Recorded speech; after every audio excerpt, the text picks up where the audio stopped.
Alors bonjour à tous, je suis Grégory Radière, je suis directeur Supply Chain Europe pour Pilote. Je suis accompagné de Florian.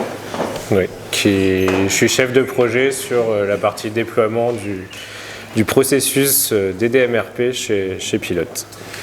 On va commencer par une brève introduction de Pilote, une petite explication aussi du contexte dans lequel on a déployé le DDMRP, à la fois sur l'évolution de la supply chain et à la fois sur l'évolution du rôle de la supply chain dans l'entreprise. Et puis on terminera par la partie DDMRP qu'on a appelée chez nous Rasta Rocket. C'est comme ça qu'on a appelé le projet de déploiement. Donc Pilote, c'est une entreprise qui existe depuis un peu plus d'un siècle, qui est vraiment axée sur les instruments d'écriture. Donc on ne dit pas stylo, on dit instrument d'écriture. C'est ce que j'ai découvert en arrivant chez Pilote. Et c'est une société qui est assez ancienne. Ça fait plus de 100 ans que Pilote développe des nouveaux stylos avec un fort axe sur la partie innovation. C'est-à-dire qu'on va avoir d'autres marques, dont une marque française Orange qui est vraiment axée sur le prix et sur le volume, et puis une marque comme Pilote qui est bleue et qui est plus axée sur la partie innovation. L'idée, c'est aussi d'être plutôt respectueux de l'environnement, donc il y a vraiment ces notions d'innovation, de qualité et de respect de l'environnement qui sont fortement ancrées dans l'entreprise. Et puis c'est une entreprise qui n'est pas américaine, qui n'est pas française, mais qui est japonaise. Et donc qui a été créée par deux ingénieurs de la navale au Japon en 1918, puisqu'en fait ils ne trouvaient pas les bons stylos pour pouvoir écrire sur leur bateau, ça rouillait. Donc ils ont développé des stylos et puis très vite ils ont cherché à internationaliser, d'où le nom Pilote, puisque le Pilote c'est le premier bateau qui tire les bateaux hors et vers le port. Voilà. C'est alors un puissant groupe international, on a repris une présentation du marketing, toujours un petit peu, mais donc le siège social est basé à Tokyo, on a fait 118 milliards de yens l'année dernière, le yen étant très faible, ça fait 777 millions d'euros et il y a 2600 employés dans le monde, avec une implantation un petit peu partout, avec notamment des usines. Il y a un truc qui n'apparaît pas. Si, ouais, elle apparaît, mais très clair. Mais très très clair, ouais. La carte du monde est un peu effacée. Les Amériques, l'Europe, le Japon. Voilà. Avec 5 usines dans le monde, une au Brésil, une aux États-Unis, une en Indonésie, une en construction en Inde, et donc celle dans laquelle nous sommes en France, et nous sommes donc le siège européen.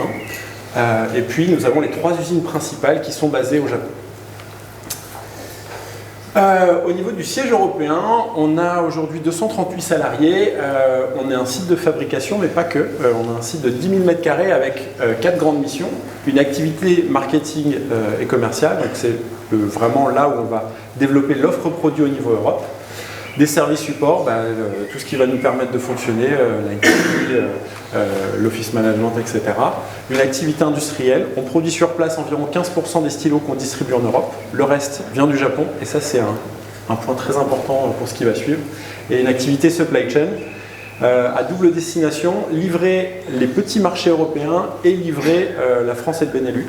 En tout cas, ça c'était encore il y a 2 ans, et puis on est en train de changer. On a un centre logistique qui n'est pas très vieux, on a fêté les 10 ans l'année dernière avec à peu près 4500 m² et on a à peu près autant à l'extérieur. Et donc comme on disait, quelques best-sellers qui sont fabriqués à Annecy. On a une offre qui est assez complète puisqu'on est présent beaucoup au niveau de la GMS, donc on a beaucoup d'activations, c'est des pochettes, des box, des choses comme ça, ce qui peut représenter une certaine forme de complexité, et en tout cas dans la partie prévision, puisqu'il y a beaucoup de promotions, les promotions on essaie d'être assez réactif, donc c'est on va dire une des parts de complexité de notre système. Avec aussi des packaging qui sont assez adaptés aux différents channels, c'est-à-dire qu'on va avoir développé un packaging spécifique pour le e-commerce, on va avoir des packaging spécifiques pour la distribution spécialisée et des packaging spécifiques pour la GMS. Donc à partir d'un stylo, on arrive à faire beaucoup de packaging différents, ce qui peut être un des éléments de complexité pour nous. Et puis, je le disais, on est aussi dans une supply chain et dans une entreprise qui est certifiée ISO 14001 et aussi EMAS. Ce sont des critères importants pour l'entreprise et aussi, on va se le dire, ça nous aide bien à recruter aussi, hein, donc c'est un truc très important. Au niveau du contexte supply chain, en fait la supply chain a changé de positionnement il y a 1 an et demi à peu près, avec un rattachement direct au COMEX. C'est-à-dire qu'avant on avait une équipe opération qui regroupait la production, les achats, la master data, etc. La supply chain a été sortie et est devenue indépendante pour vraiment travailler beaucoup plus vite, beaucoup plus agile, de manière beaucoup plus agile sur cette transformation.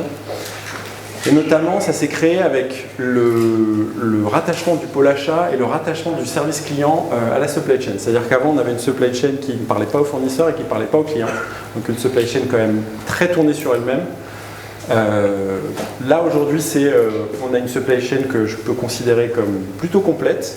Et puis, on a retravaillé plusieurs éléments, on a restructuré le demand planning, on a nommé un chef de projet sur le DDMRP avec Florian. Et puis on a structuré aussi notre logistique avec une séparation amont-aval, parce qu'on avait un gros travail de synchronisation à faire avec nos fournisseurs et notamment notre usine en Europe. On a un projet de structuration de notre supply, de schéma directeur logistique qu'on a appelé Kanseito. Qui parle japonais ici? Que veut dire Kanseito japonais? Non. Ça veut dire tour de contrôle. Tour de contrôle, pourquoi on a appelé ça comme ça? C'est-à-dire que comme on est le siège européen, on a une forme de responsabilité vis-à-vis de ce qui va être commandé aux usines au Japon. Et on n'avait pas tout le flux qui passait par nous physiquement. Par contre, d'un point de vue informationnel, les commandes passaient par nous, mais sans savoir les niveaux de stock et les ventes dans les pays. Donc une belle boîte noire sur à peu près un tiers du flux. Donc l'idée c'était justement d'être là, pas pour contraindre le flux, mais au moins pour orienter le flux.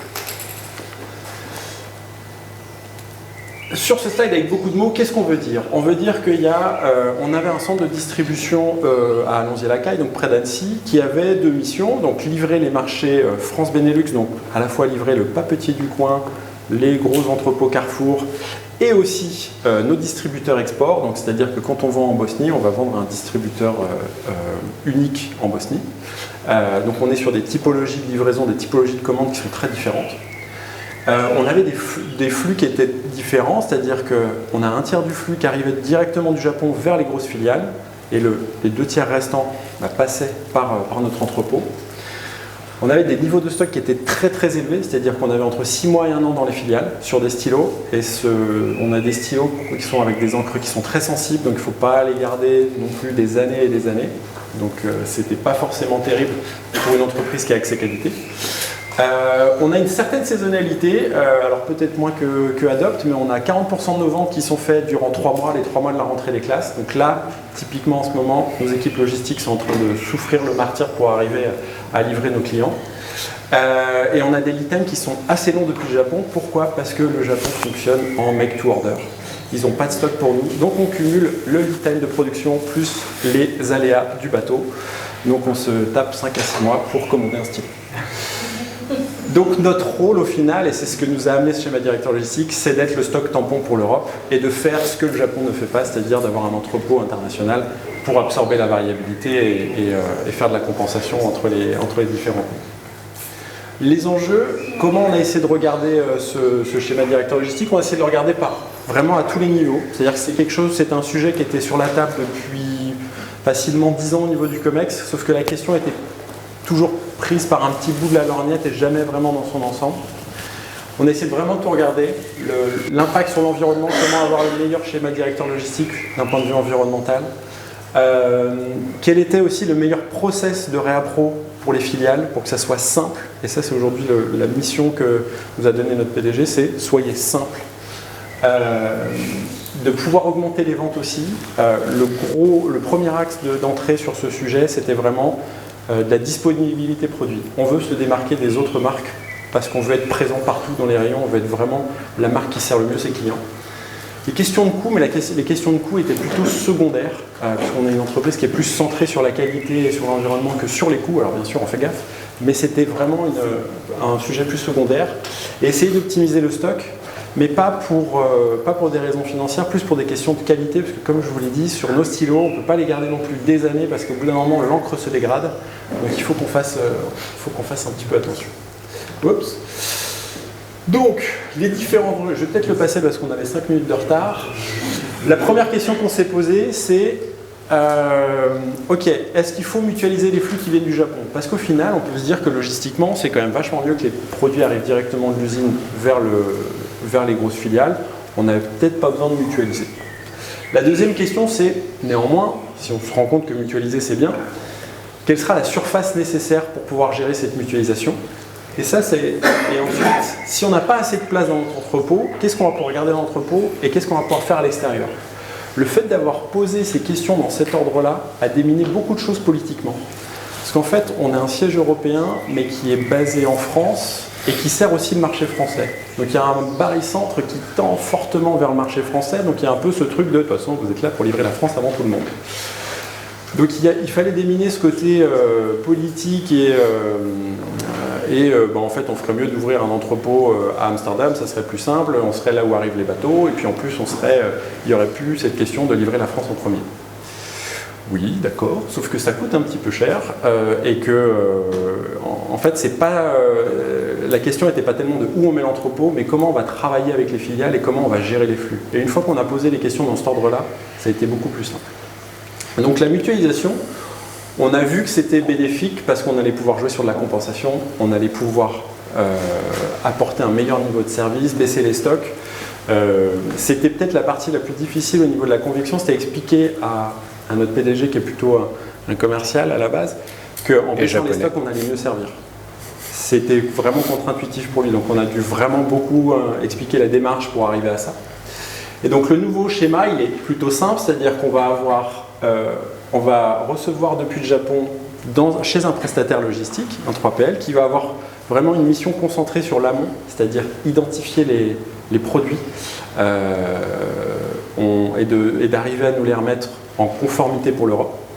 Et il va faire un peu notre grenier à grains et en gros on va faire venir les produits petit à petit pour pouvoir les différencier sur notre site d'Alandier où on va venir faire de la blister, des pochettes ou de la préparation de petites commandes pour les petits marchés européens. Donc on est en train petit à petit de récupérer les différents flux européens pour pouvoir réexpédier dans les pays et de se dire que les pays vont avoir un stock minimal. Et là vous allez me dire, oui mais c'est quoi le rapport avec le DDMRP?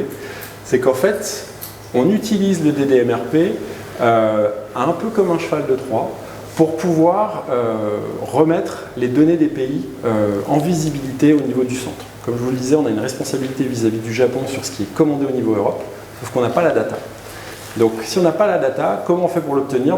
On donne du service en face. Et le service qu'on donne, c'est vous n'avez plus besoin de vous embêter à gérer les commandes, on va vous aider à baisser vos stocks et vous allez voir, vous allez aussi augmenter au niveau du service. En arrivant avec cette offre de service, on récupère la data. La data, à la limite, elle ne va pas nous aider vraiment elle va juste nous aider à bien travailler en fait. On va pas faire vraiment de l'argent avec, mais c'est d'arriver à juste bien travailler avec nos filiales. Donc, c'est ce que j'expliquais jusque-là, c'est-à-dire qu'on a essayé vraiment de retravailler l'offre de service, c'est-à-dire qu'avant, on s'adaptait à chacun des pays, à chacun des distributeurs. C'était assez compliqué, on a essayé de leur dire maintenant on va avoir 4 offres. Tu es un petit pays, tu ne pourras pas nous perturber de toute façon. Tu seras sur de la commande hebdo, ça partira en messagerie, ça sera très simple, il n'y a pas de problème. Tu es un petit pays, on est dedans. Donc si tu es la France, on est ton prestataire logistique, on travaille en direct pour toi. Si tu es un gros pays, tu ne veux pas partager de données, il n'y a pas de problème. On est sur de la commande mensuelle bien rigide. Si tu veux partager de la donnée, on peut faire de la VMI pour toi et t'es intégré dans notre système, tu vas voir c'est hyper réactif, tu vas avoir des stocks plus bas, tu vas avoir un bon niveau de service. Voilà. Donc ce schéma directeur logistique il nous a amené à retravailler l'entrepôt. Ce qui est génial, c'est que ça nous a permis aussi de travailler des questions de fond sur la sécurité, sur l'organisation du travail. Ça nous a permis de vérifier aussi que notre 3PL c'était le bon 3PL. Et puis on a fait aussi un travail sur l'organisation des flux dans l'usine. Et on est, je pense, au début de la partie supply chain dans l'usine, organisation des flux et organisation du travail. Et donc, c'était, je pense, le truc qu'on a essayé de le plus marteler dans le schéma directeur logistique, c'est que le schéma directeur logistique, la clé n'était pas tellement dans l'entrepôt qu'on allait devoir acheter, mais plutôt dans les flux qu'on allait devoir gérer. Et c'est là le fait de se dire qu'on va mutualiser tous les flux, ça représente un risque, c'est-à-dire que c'est au final nous qui allons porter tout le risque du stock, et donc il faut pour ça qu'on puisse mieux travailler avec les pays, donc qu'on crée un processus SNOP qui soit intégré. Et donc on a mis 3 formes de stabilisateurs pour se dire, ok, on va faire un vrai SNOP avec les pays, tu es un gros pays, tous les mois on se rencontre, et tu nous dis sur tes grandes familles, comment tu penses que tu vas finir l'année et si tu as des événements exceptionnels. Tu es un petit pays, on va te rencontrer 3-4 fois dans l'année. Enfin, tu es un pays moyen, pardon, et tu es un petit pays, tu nous fais pré-budget, ça nous suffit, on n'a même pas besoin de discuter. On met en place le DDMRP, pourquoi? Parce que on est sur un business avec des distributeurs très erratiques, difficilement prédictibles, donc il faut plutôt travailler de l'agilité. Et puis de la VMI, parce qu'on est plutôt sur des filiales qui sont petites, donc avec de la difficulté à maintenir la connaissance. Donc autant avoir la connaissance de la gestion de la commande au centre et d'avoir un système comme Antiflow qui est plutôt agnostique, qui va juste se dire ok, où est-ce que j'ai besoin d'envoyer du stock en priorité. Voilà. Et c'est comme ça qu'on arrive donc sur le projet Rasta Rocket. Ouais. Explique pourquoi on l'a appelé comme ça. Et voilà, on l'a appelé le projet Rasta Rocket. C'est pas sorti de nulle part. Ça peut paraître un peu loufoque, mais il y a des vraies raisons. La première, c'est que les couleurs Rasta, ça rappelle quand même fortement les couleurs d'Antiflow, du DDMRP en tout cas, des buffers. Une deuxième raison que j'ai pas illustrée, où on voulait séréniser un peu tout le monde, faire prendre du recul. Bon, j'ai pas mis d'illustration, mais je pense que vous imaginez très bien ce que ça pouvait être. Et la troisième, c'était que voilà, on voulait accélérer le flux, donc voilà, tout mis en œuvre fait que le projet Rasta Rocket est né avec la référence au fameux film. Voilà, alors je vais comme les autres, je vais vous raconter aussi l'histoire de comment ça s'est passé et pourquoi on en est arrivé là. Donc à la sortie du Covid, en 2021, suite à la période qu'on avait passée, on s'est dit ça ne peut pas recommencer, on ne peut pas galérer autant qu'on a galéré. Donc je pense que tout le monde a été un peu pareil dans cette période-là, c'était très compliqué, les appros, les usines fermées, etc. Tout le monde, les équipes très, très compliquées à gérer aussi, tout le monde a beaucoup bossé. Donc on s'est dit ok, il faut qu'on prenne du recul, faut qu'on se fasse aider et là on a fait appel à Giléa et donc Isabelle qui est ici est venue chez nous pour nous aider un peu à sortir la tête de l'eau, à ce qu'on regarde où on veut vraiment aller et nous donner des objectifs et une feuille de route à mettre en place pour voilà, regagner en notif, des points notifs, regagner en sérénité chez les équipes, en confiance dans ce qu'on faisait. Voilà, sur pas mal d'aspects, on a une belle feuille de route. Et en fait, à travers cette feuille de route, il n'y avait pas clairement exprimé le mot DDMRP, mais quand Grégory est arrivé chez Pilote en 2022, en mi-2022, enfin mai 2022, voilà, on a assez vite basculé sur le mot DDMRP et donc voilà, le temps que ça se mette en place, que ça se concrétise un petit peu. J'étais contre au début, je tiens à préciser, c'est Isabelle qui m'a convaincu. J'étais persuadé que le DDMRP était une boîte noire et je pense qu'il n'y a aucune méthode, en tout cas de ce que j'ai vu en 18 ans de supply chain, qui soit aussi pragmatique que celle-ci. Donc voilà, le temps de le convaincre.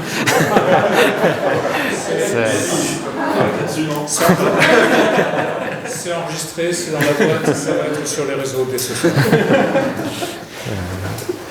Donc voilà, en octobre 2022, on s'est dit ok, allez, go, on va se lancer dans le DDMRP. Donc dans un premier temps à l'échelle locale Pilote Europe, donc sur Annecy. C'est après qu'on a décidé de l'utiliser dans le réapprovisionnement de nos filiales, mais dans un premier temps que chez nous. Pour ça, on a continué avec Agilea aussi, et donc Agilea nous a formés tout un groupe de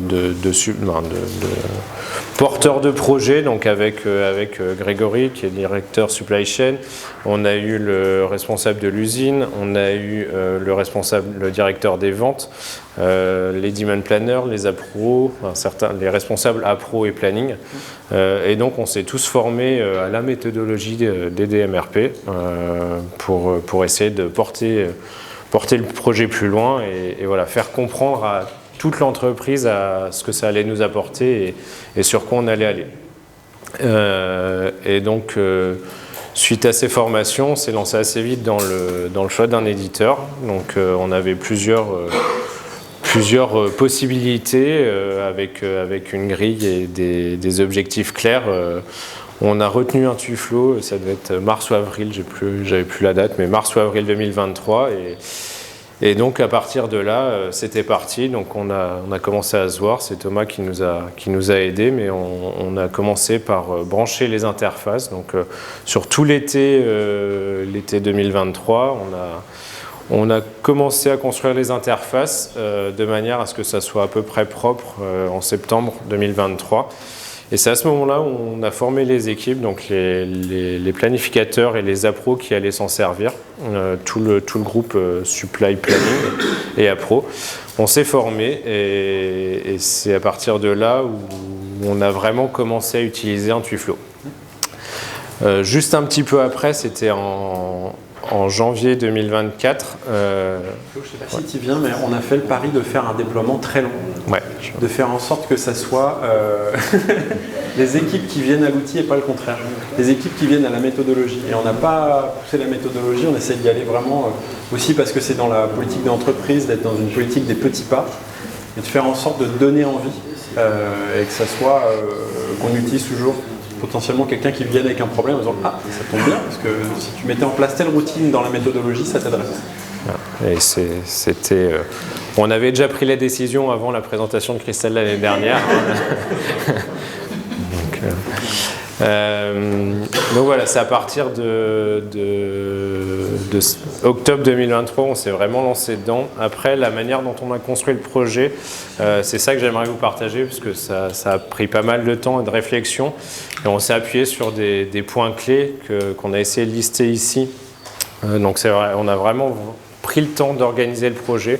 Mon poste a été créé spécifiquement pour mener le projet aussi, donc ça c'est quelque chose qui n'avait jamais été fait chez Pilote. Auparavant, j'aurais été, en plus de mon opérationnel, planning et appro, à devoir mener le projet. Donc ça c'est une des premières choses qui a vraiment changé. On s'est fait aider aussi. On a eu Grégory en sponsor auprès de la direction. Voilà, ça c'est quelque chose qui est important aussi pour faire avancer les choses. On a mis en place des nouveaux rituels. Il y a une équipe IT aussi qui est plutôt très efficace chez nous aussi. Ça c'est un des points clés où on a pu construire nos interfaces de manière assez propre, même si elles ont évolué entre l'été dernier et aujourd'hui, et elles doivent continuer à évoluer sur certains points, mais voilà, on a vraiment un intégrateur qui est très performant. Et une chose, ce que disait Grégory juste à l'instant, c'est qu'on a décidé d'y aller sur un périmètre POC, parce qu'on ne dit pas périmètre pilote chez Pilote, on préfère utiliser le POC. En lançant les choses, le déploiement, en le lançant petit à petit, où on l'a d'abord déployé sur la partie, sur l'atelier d'assemblage, qui avec, en partant du stylo fini, on a décomposé, on a pris toute sa nomenclature pour déployer tout ce périmètre-là sous un Tuflo. Donc ça prend en compte la planification de l'atelier d'assemblage, la planification de l'atelier d'injection qu'on a aussi chez nous, et tous les approvisionnements qui sont liés à ces deux ateliers. Donc à la fois des matières sur l'injection qui sont plutôt locales, mais à la fois aussi des produits, des composants qu'on approvisionne directement depuis le Japon, parce que les parties techniques du stylo sont faites au Japon. Donc en fait, avec ce périmètre, on a essayé de représenter tous les flux qui pouvaient exister chez Pilote pour ensuite pouvoir s'appuyer dessus et le déployer par la suite. Et oui, effectivement, on s'est appuyé sur un ou une super utilisatrice, pardon, c'est mieux, une super utilisatrice qui a tout de suite mis le pied à l'étrier pour embarquer directement dans un Tuflo. Et elle a permis de convaincre aussi ses collègues. Donc voilà, ça a été vraiment, vraiment chouette de l'avoir parce qu'elle y a cru tout de suite. Elle a pu tester. Elle avait peur, bien sûr. C'était et après, c'était notre meilleure avocate. C'était des gros changements de paradigme entre ce qu'on faisait avant en MRP et en DD. Mais c'est elle qui a réussi à convaincre et en écoutant les autres futurs utilisateurs ou utilisateurs maintenant. C'est elle qui a permis de les convaincre, donc ça c'était plutôt un super point aussi dans le projet. Juste pour le déploiement, donc c'est prévu à peu près sur une grosse année. Où en octobre dernier, on a initialisé le POC, donc on s'est dit on lance une première partie de ce POC-là, même pas de manière pas complète, mais juste sur une ligne, un seul stylo, on déploie le DDMRP, donc on l'a déployé sur le Q4, où on a regardé ce que ça donnait, on a appris à connaître les écrans, à appréhender l'outil, à regarder ce que ça donnait. Et c'est qu'à partir de janvier de cette année qu'on a déployé sur tout l'atelier d'assemblage et les composants liés. Et ce test-là, ça nous permet de tester, d'améliorer les interfaces, de regarder comment ça marche, d'acquérir de l'expérience dessus, pour aussi aller préparer les prochains déploiements et le déploiement sur le périmètre global. Et donc ça, c'est prévu pour le mois de juillet, en tout cas sur l'été, pour lancer le périmètre complet, donc sur vraiment l'intégralité de ce qu'on gère. Donc il y a une phase de préparation qui a déjà commencé là pour regarder le paramétrage des prochains articles qui seront déployés. Donc on configure les écrans des utilisateurs, on prépare les buffers, on compare entre leur ancienne méthode et la méthode Intuflo, et la méthode DD.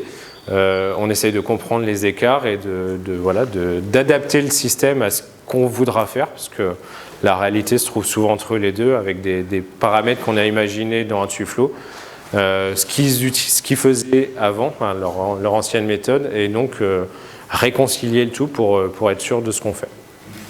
Et donc voilà, le déploiement complet qui va arriver là dans les prochaines semaines, mois, sur tout l'approvisionnement de nos stylos Japon, donc qui est la majeure partie de notre flux, l'atelier blister, qui est le cœur de l'activité en ce moment avec la rentrée des classes à préparer, le conditionnement et tous les approvisionnements qui sont liés à ça. Le choix de ce calendrier, il a été aussi réfléchi, notamment sur la durée du POC. Bernard nous avait challengé sur le fait qu'on n'était pas assez ambitieux. On est quand même une entreprise japonaise où il faut convaincre, il faut montrer que ça marche avant d'y aller. On a aussi voulu dérisquer l'atelier blister, parce que c'est le cœur de l'activité, c'est vraiment en ce moment, où on s'est dit ok, le lancer avant mars, où l'activité commence à bien augmenter, c'était un peu trop dangereux à notre goût, donc on s'est dit on attend la fin de la rentrée des classes, du gros pic d'activité, pour le lancer plus sereinement à partir de cet été.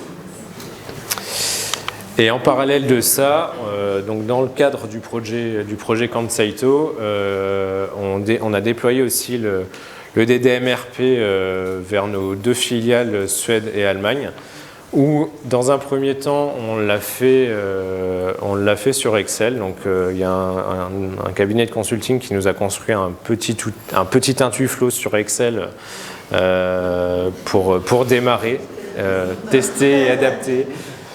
c'était surtout convaincre les filiales. Juste pour convaincre la méthode, ça fait pas tout. Non. Je ne veux pas dénoncer, mais Luca, qui viendra sur scène tout à l'heure, a développé un Intuflow sous Excel aussi. Donc voilà, ça doit se... On peut faire concurrence, j'avais un débit. Donc voilà, il y a un outil Excel qui a été construit depuis pareil, c'était mois d'octobre 2023. On s'est mis d'accord avec les filiales pour gérer un peu la VMI où pour l'une des deux, on propose ce qu'ils ont, ce que l'outil voit, on leur propose de leur pousser le stock. Pour l'autre, il y a une comparaison, il génère une commande, on intègre les données aussi dans l'outil Excel et on compare. Dans tous les cas, il y a une réunion de conciliation avec les deux filiales pour se dire « Ok, c'est ça votre commande pour la semaine prochaine ». Et donc là, c'est amené à prendre fin dans les prochains mois puisqu'on est en train de construire les interfaces pour être directement dans Intuflow et pouvoir utiliser le module distribution incessamment sous peu. Et donc le déploiement et l'utilisation d'Intuflow va se faire sur le Q3, Q4 en fonction des filiales. Je pense que si on remet en contexte, en mai 2022 quand je suis arrivé, on n'avait pas le droit de parler directement avec les filiales. C'est-à-dire que tout passait par le filtre commercial du service client. Le service client aujourd'hui fait partie de la supply chain et on a mis en place un SNOP mensuel avec nos filiales, chose qui paraissait assez lunaire à cette époque. Maintenant, on reçoit toutes les semaines leurs données de stock et de vente, ce qui paraissait aussi impensable il y a 2 ans. On n'a jamais eu leurs données de vente. Moi, ça fait 10 ans que je suis chez Pilote, j'avais jamais vu une donnée même de stock de nos filiales. Et donc, c'est vraiment cet angle, on vous apporte du service, donnez-nous de la data pour qu'on puisse bien vous aider. Et aujourd'hui, ce qui fait qu'on peut prendre peut-être un petit peu de temps sur le déploiement Intuflow, c'est sur la structuration de la donnée et le fait que tout le monde a un peu son ERP avec ses règles, avec ses classifications produits. Et que si on était tous sur un ERP unique ou en tout cas avec des règles qui soient harmonisées, ça irait sûrement un peu plus. Voilà. Mais en 2 ans, voilà, on va passer de t'as pas le droit de parler avec eux à c'est toi qui gères leurs commandes et qui gères leur stock. Et on a déjà baissé sur une filiale de 30% leur niveau de stock, sur une autre 40%, et avec un taux de service qui a gagné 15 points. Donc je pense qu'ils sont plutôt contents. Et donc pour terminer, les résultats et le premier, c'est de manière chiffrée. Voilà, on n'a pas des énormes résultats encore et c'est ce qui a été dit juste avant où je pense qu'il faut au moins 2 lead time pour arriver à sortir quelque chose. Donc sur le périmètre que j'ai sélectionné là, on l'a à peu près. Sur le périmètre des appros Japon, les premières commandes, on les avait passées début novembre. On les a reçues il y a 3 ou 4 semaines. Donc voilà, c'est encore un peu tôt pour pouvoir juger de ce qui se passera réellement. Mais par contre, voilà, sur le périmètre sélectionné et qu'on maîtrise en interne, on voit les premiers résultats. Donc en fait, la première chose à faire, ça a été de diminuer les rouges. Donc on s'est vraiment concentré là-dessus pour assurer la disponibilité des produits. La deuxième, ça a été de diminuer les bleus, donc de faire sortir notre stock pour passer des 2 bimodales à une seule gaussienne propre. Et donc on voit que nos objectifs de stock aussi ont commencé par monter un petit peu sur le début du déploiement et là baisse tranquillement. Sachant qu'on avait aussi fait le choix en début d'année 2024 de gonfler un peu nos stocks pour libérer de la capacité et du personnel notamment sur notre atelier blister qui est le gros de l'activité en ce moment. Donc on a volontairement augmenté un peu nos stocks sur le début d'année pour pouvoir libérer de la capacité personnelle en ce moment. Sans mauvais jeu de mots, je dirais que ça nous a quand même amené dans une position plus de pilote, vraiment de pilotage du flux qu'on n'avait pas forcément avant. J'ai beaucoup aimé, je ne sais plus qui a dit que la capacité était aussi une prévision. Et je pense que c'est vraiment juste parce que c'est encore vraiment là-dessus, on n'est pas encore très bon dans le dimensionnement de la capacité, en particulier sur la blister où on a beaucoup de formats différents, de machines différentes avec des cadences différentes, des gammes différentes, etc. Et ça a toujours été un point de frustration et de tension dans les équipes. Ça ne réglera pas tout, mais aujourd'hui on se sent plutôt confiant sur le fait de pouvoir piloter, chose qu'on n'avait pas forcément avant avec des fichiers Excel croisés dans tous les sens, un ERP qui était un peu à bout de souffle. Donc je pense qu'on est mieux positionné. Et pour moi, les principaux résultats qu'on a avec le déploiement du DDMRP, c'est plutôt des résultats qui se voient moins, mais qui sont bien plus efficaces. Notamment, c'est un peu ce que disait Grégory là, c'est la capacité de l'atelier, le pilotage de l'atelier, il a clairement changé. Avant le DDMRP, en fait, on figeait presque notre plan d'assemblage sur les 6 prochains mois pour fiabiliser au mieux le plan d'appro pour le Japon.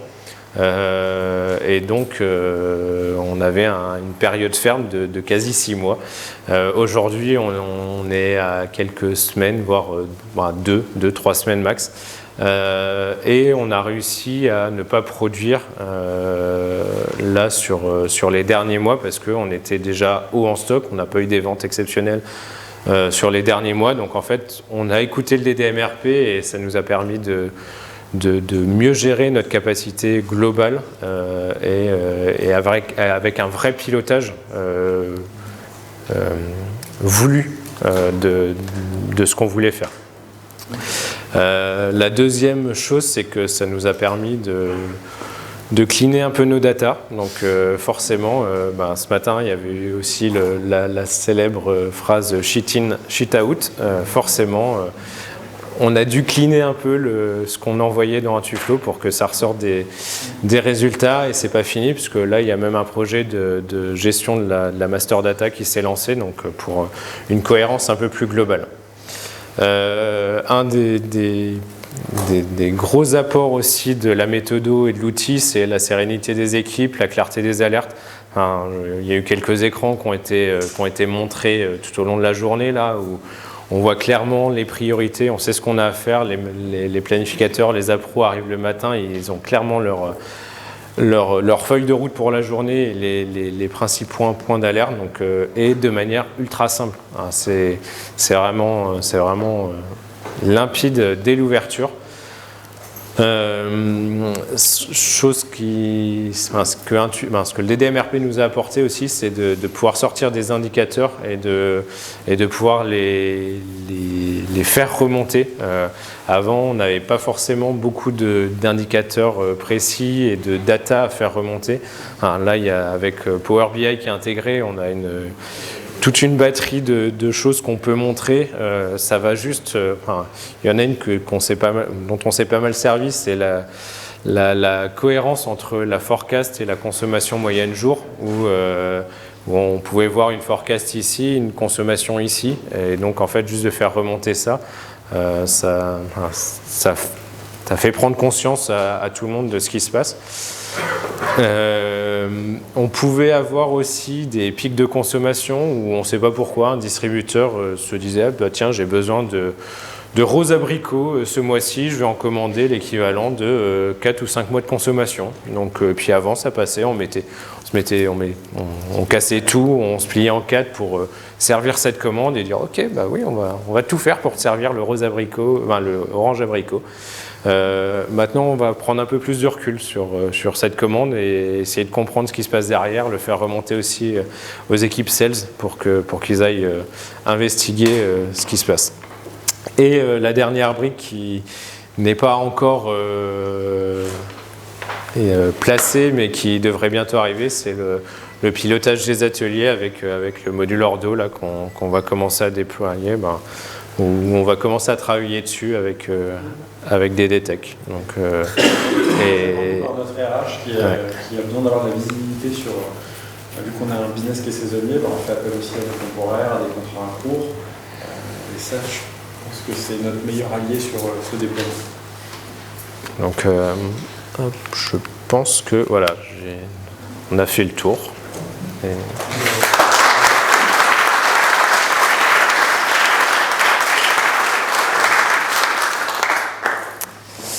Et si vous avez des questions, n'hésitez pas.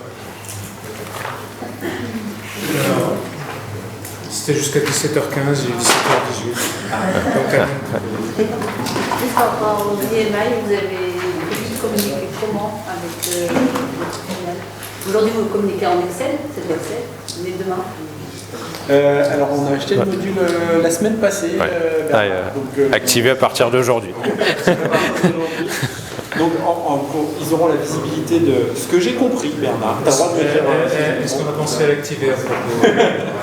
C'est qu'ils auront accès à Intuflow en lisibilité. Parce qu'en fait, on n'avait pas forcément une grosse intégration, une grosse confiance entre le centre et les filiales.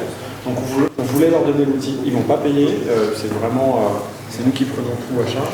Et ils auront tout en lecture. Ils auront accès en lecture sur l'outil. Alors, on va leur donner accès à toute la partie production, mais en tout cas, sur la partie commande, ils vont le voir. Donc, on n'a pas encore vraiment décidé comment on va le faire. C'est est-ce qu'au début, on les laisse jouer un peu avec, parce qu'ils simulent leur première commande et qu'ils prennent confiance. Donc, ça fait maintenant 6 mois qu'ils sont habitués à le faire avec un outil Excel. On dit que leur pousser la commande, ça peut fonctionner. Et avec après, je ne sais pas si la question est plus technique sur le fait de dire qu'on va passer par messagerie d'IA. Le module que tu as acheté, en fait, pousse. Il pousse de toute façon. Oui, c'est pour moi, c'est du développement. C'est la commande. Ouais. en fonction de ce qu'ils visualisent chez notre filiale. Ça, parce qu'il y aura des buffers dans la filiale. Ouais, c'est ça. Ouais. Ça sera vu, je pense, dans les démos demain matin, dans l'assemblée. Je suppose que c'est dans les démos. On est vachement bien préparé. On l'a pas prévu, mais ça y sera. Ça y sera dans mes travails ce soir. Vous prévoyez de le déployer sur tout le groupe. On a justement mis dans le tender un constructeur japonais, justement pour que le Japon puisse y porter un intérêt. Mais en fait, c'est pas une culture très centralisante, on va dire, dans notre culture d'entreprise. Donc, on les informe. Et voilà, on a aussi partagé nos cas avec les US. Peut-être que les US vont aller vers ça. Mais les usines japonaises, on va dire qu'elles sont MTO. Elles sont plutôt sur la réactivité, sur du MTO. Ouais. Et du coup, toutes ces notions de planification, voilà, je pense que c'est assez loin de comment ils voient les choses aujourd'hui. Tous ceux qui pensent que le juste à temps vient du Japon. Pas de chez Pilote. Moi j'étais très surpris en arrivant là-bas. J'ai fait une visite d'usine, ils m'ont expliqué leur planification, c'est très surprenant. Ouais, beaucoup à la commande, ils font quand même un peu de prévision sur les composants. Donc il y a peut-être un truc, j'ai essayé de l'amener par cet angle-là. J'essaie d'amener avec beaucoup d'humilité pour pas leur expliquer comment faire leur job. Est-ce qu'ils poussent beaucoup de stock sur leur stock sur vous? Alors, Panasonic vient de poser une question, n'est-ce pas? J'appartiens au groupe Panasonic et je souffre énormément. Ah oui, alors ils nous ont fait ça après le Covid, c'est-à-dire qu'ils ont fait des systèmes d'allocation, c'est-à-dire qu'en juillet, ils nous demandaient la prévision pour l'année d'après.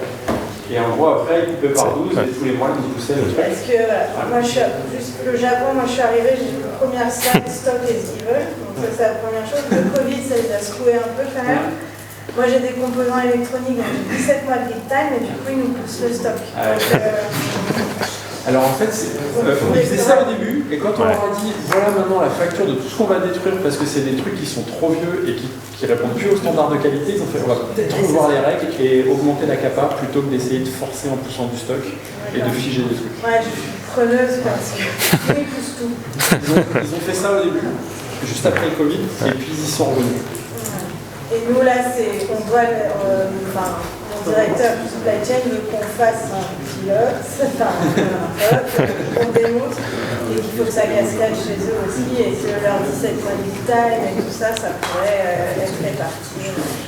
je suis preneuse, mais ouais, c'est beaucoup différent. On a beaucoup expliqué les coûts qu'il allait avoir en termes de potentiel destruction de stock, en termes de dégradation de la qualité des produits, et aussi le niveau de stock, en attendant qu'à un moment ils allaient avoir des à-coups, parce que ce qu'on avait, on ne peut plus le recommander, et que ça fallait peut-être rentrer dans un système plus fluide. Ça a mis du temps quand même. À remonter. Parce que moi, ma propre maison mère me fiche mon plan de production à 6 mois. Avec si on pousse à l'échelle de 17 mois, c'est. Enfin, j'ai 4 mois et j'ai après le droit de changer 15%. Mais du coup, je suis preneuse de l'expérience. Avec plaisir. Est-ce qu'il y a une dernière question? Deux. Deux dernières questions. Non, c'est à propos du fait que vous ayez passé qu'une seule ligne de prod. Vos équipes qui sont sur cette ligne, elles font aussi d'autres lignes ou pas? Ouais. Ah, ouais. Les équipes, oui. Pas les équipes, juste pour. Les équipes, enfin les personnes Oui. qui planifient sur ces lignes, elles font aussi le planning sur d'autres lignes. Ouais. Alors, ouais, au début, les 3 premiers mois, effectivement, ça a été le cas, où on a commencé un tuyau sur une seule partie du périmètre de la planificatrice, mais ça s'est déployé assez vite en janvier. Là, aujourd'hui, chacun travaille soit sur un tuyau, soit... Ouais, c'est ça. Sur les appros aussi? Sur les appros, ça a été pareil, ça a été le même... C'était temporaire.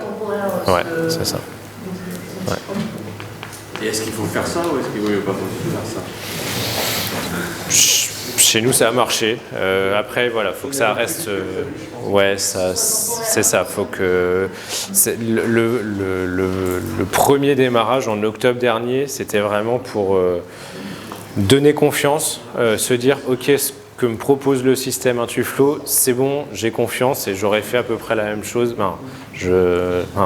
J'ai confiance dans ce qu'ils me donnent. Et après, du coup, en janvier, on l'a déployé sur leur périmètre. Donc, ça n'a pas duré très très longtemps. Ouais. On a de tout dans le curseur, il est là, et je pense que la manière dont tu l'as exprimé, Grégory, qui est on donne envie, on ne presse pas, etc. C'est une possibilité. Il y a l'autre possibilité qui est montage, qui va nous être présentée demain, qui est 12 sites à marche forcée, on y va et voilà, et ça va le faire, et ça l'a fait. Donc après, la réalité de chacune des entreprises, de la culture, de la sociologie, des particularités, on va le prendre en compte. Sachant que les calculs tournaient, mais on n'utilisait pas. Oui, c'est ça, ouais. La précision à avoir. Toutes les interfaces. Si vraiment quelqu'un a envie d'aller voir ce qui se passe, il pouvait commencer à contacter Florian pour mettre en place. Je pense que le choix il s'est fait aussi par rapport à notre contexte, donner confiance aux équipes, où il y avait quand même un peu une forme de lassitude sur la planification, une défiance avec la prod. Donc, et puis, ouais, je pense que c'était plus adapté au contexte des relations d'équipe. C'est comme ça. Alors, une dernière question. Oui, moi j'ai des questions en fait. C'est presque la même chose. Vous parlez des MTO. Quel type de buffer que vous allez utiliser pour les MTO? Et deux, est-ce que vous avez des articles MTO et MTS en même temps? C'est le même article qui est géré par MTO et MTS. Et quel type de buffer que vous avez utilisé pour cette heure? Alors, MTO, on ne les a pas bufferisés. Donc, on a des articles qui ne sont pas bufferisés, où on les gère vraiment en MTO. Et effectivement, on en a des articles qui peuvent être un peu les deux, mais en fait, ça, c'est traité par notre outil, par notre demand planner, où c'est lui, dans la prévision qui ressort un Intuflow, du coup, ça va ressortir comme avec une prévision qui va évoluer au fil du temps, avec des intégrations d'événements spécifiques à certains moments, mais du coup, il va être géré comme un MTS, du coup, avec une prévision qui peut augmenter à un certain moment. Mais on a des articles où on a décidé de ne pas mettre de buffer dessus et de les gérer à la commande. Merci beaucoup. Merci.